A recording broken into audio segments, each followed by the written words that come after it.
Today we are here with Enola Gay. What's the fucking crack? And this is, you are encouraged. You are encouraged to swear. Fuck you guys. There you go. Fuck you, it's my birthday. No, sorry. What's up? Is it actually your birthday? It is actually. Happy birthday! Oh, fuck, Thank okay, you. right, now I have to sing it. So I was going to introduce this as a Happy birthday to you. Happy birthday to you.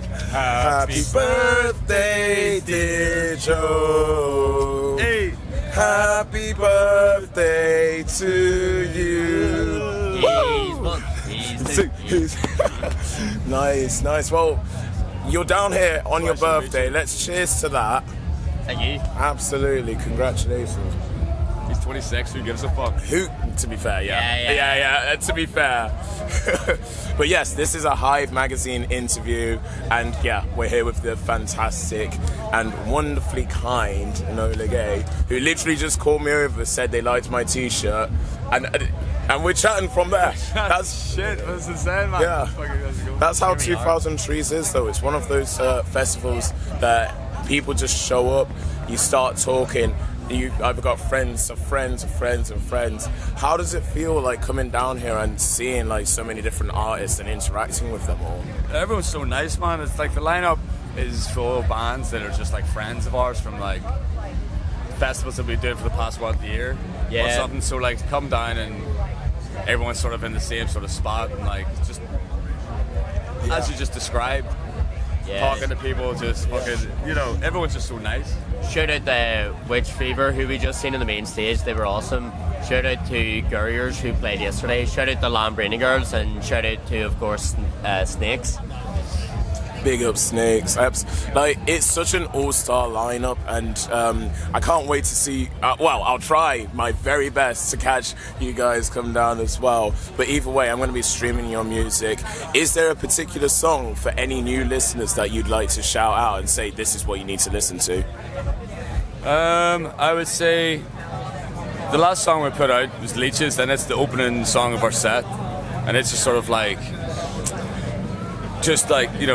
0 to 100 quite quick. Like straight in with no messing around, just straight in. It kind of encapsulates like all our influence, like our 4 primary influences, which would be noise, hip hop, electronic music, punk, and slappers. noise. It talks a lot of shit about like royalty, the Tories, and all that sort of shit. Shit that everyone feels, normal stuff. Yeah. Just nothing that crazy, But with an Irish edge to it. So we've been extra right the slobber.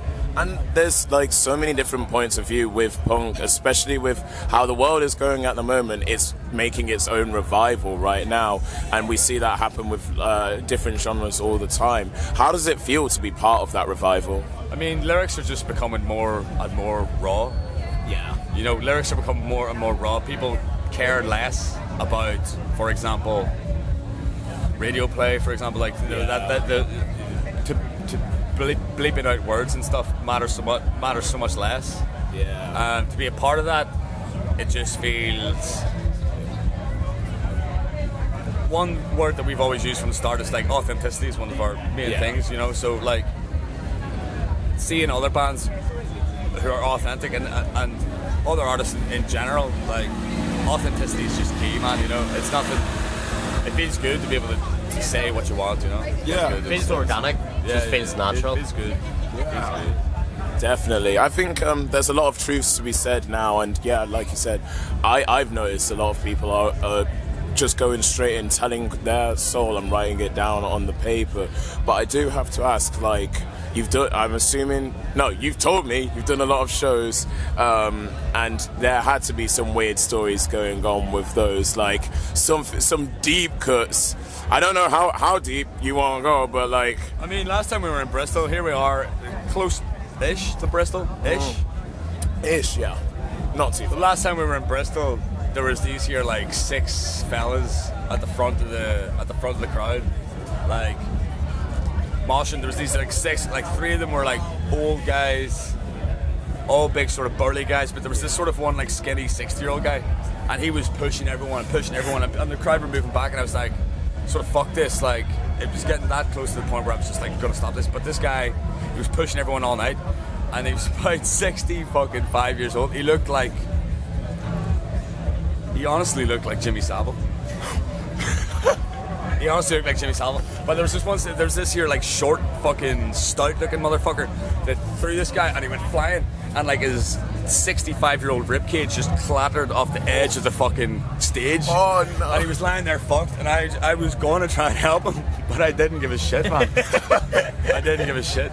This old guy, if you can dish it out, you can take it. Yeah. You know, I don't know how that relates to your thing. No, that was it. That is a funny and or weird story, like from show. Yeah, I think one of the craziest things about like punk shows is you get so many different people open up the pit, but the fact that you said you were keeping an eye out and saying like we got to stop this. Honestly, it was getting to the point. I actually regret not saying anything because it was getting to the stage where it was like, this is not inclusive. It's these 6 guys ruling the front of this fucking mosh pit, and they weren't like throwing punches or anything, but these guys were just, you know, being real rough, and you could see the rest of the crowd stepping back. Being and like, this is not good. Being hesitant, like they wanted to get involved, and I was like, this is not an inclusive environment. You know what I mean? Like, these guys are just. So when that guy hit the deck, I was like, I should do something. I felt nothing. I felt nothing. Well, inclusivity is such like a important part of our scene. And like it is our scene here, and it's such a fantastic thing to see, like championing that. Like again, you've been shouting out some of the bands who have the exact same mentality as you. I do have to ask, right? So I've been asking every artist so far this question. It is a bit weird. It's going to put you on the spot, but you know it is what it is. So let's imagine that there's a zombie outbreak happening tomorrow night. Right, and you got your phone, you got that. It's like you're not. The electricity has ran out, power is gone, your battery is like down to 5%. What songs are you going to listen to in the zombie apocalypse? Fuck, System of a Down, straight up. Yeah, Toxicity, Toxicity start to finish. Toxicity start to finish. Maybe a little bit of fucking. There's an album I really want to say. It's one of my favourite albums, but the guy that wrote it is an absolute cunt. Oh, don't be saying that. You can't listen to that in a zombie apocalypse. Yeah. You can't listen to Sun Kill Moon in a zombie apocalypse. Yeah, Sun Kill Moon's a cunt, but that Benji album's goated. What else would I listen to? I've been listening to fucking like Jay-Z. Scissor Sisters. This guy's really on one. Well, to be fair, I've had people saying they'll do Backstreet Boys. Radiohead. Yeah. Probably Kid A and be like, fuck. Fallout New Vegas soundtrack. Fallout New Vegas soundtrack. Yeah. Which leads very nicely onto my next question. I don't know, have you guys seen the new Spider-Verse movie? Yes. Yeah. It's fucking unreal. It's so good. So I've been asking every artist, and like everyone's like, oh, I need to see it. I'm so glad you have. You would have heard the soundtrack then. Also, we've got the new Barbie films coming up. That soundtrack is absolutely mad. So, if you guys could write music for a movie franchise or a video game franchise, what do you think you'd write for? Such a brilliant question. That is a good question. That's a brilliant question. It's That's one of the best questions we've ever been asked. I'd say if I'm going to guess yours, it'd be like a Blade. Oh, that'd be sick. But no, I feel like we'd do a really cheesy job of that. No, you would be alright. Well, you It'd would be edgy as fuck. I'm just saying that's what he wants to do.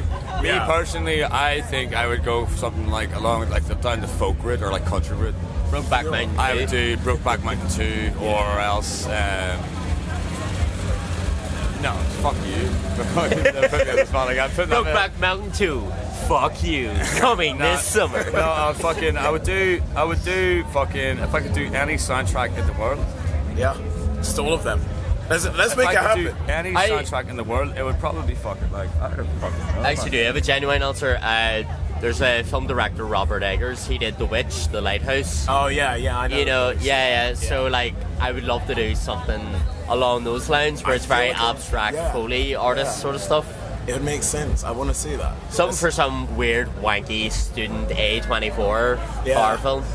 Well, those are the ones that always have the best soundtracks in as well, because it's like no one's ever really paying attention to it. It goes under the covers and then under the covers and under your skin. Did you ever watch that movie Into the Wild? Did you ever watch that? I didn't get to, unfortunately. So like Eddie Vedder did the soundtrack to that one. It's an unreal movie. Yeah. Like that's a great soundtrack, and I think if I was going to do a soundtrack for anything, it would probably sound something similar to that.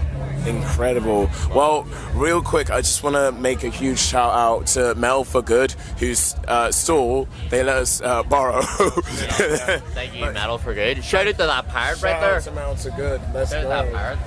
And shout out to the parrot. There is an opportunity to, like, you know, shout themselves out, like, while we're here. guys. Do you want to? Do you want to shout yourself? Because we're sitting in your tent, do you want to sort of like speak a little bit about yourselves, just in the? Yeah, hi. So I'm Katie, and I'm from Metal for Good. Metal for Good is a charity that raises money from the rock and metal community, as well as showing just how awesome they are. And the money that we raise goes to community projects that use music to help people and change lives. So we're here this weekend at Trees. We've got a stand in the main arena and one here. Where can we find you in general? Where can we find you? So you can check us out at metalforgood.org or across all of our socials, which are at Metal for Good. We've got some awesome merch that we're selling both this weekend and online, and we do loads of auctions and fundraising activities. So we'll be auctioning off some signed 2000 Trees prints of lots of the artists. But yeah, that's us. Thank you so much. Oh, you're welcome. This has been a Hive magazine interview, and this has been Enola Gay. Yep. Mel for Good. Mel for Good. Thank you.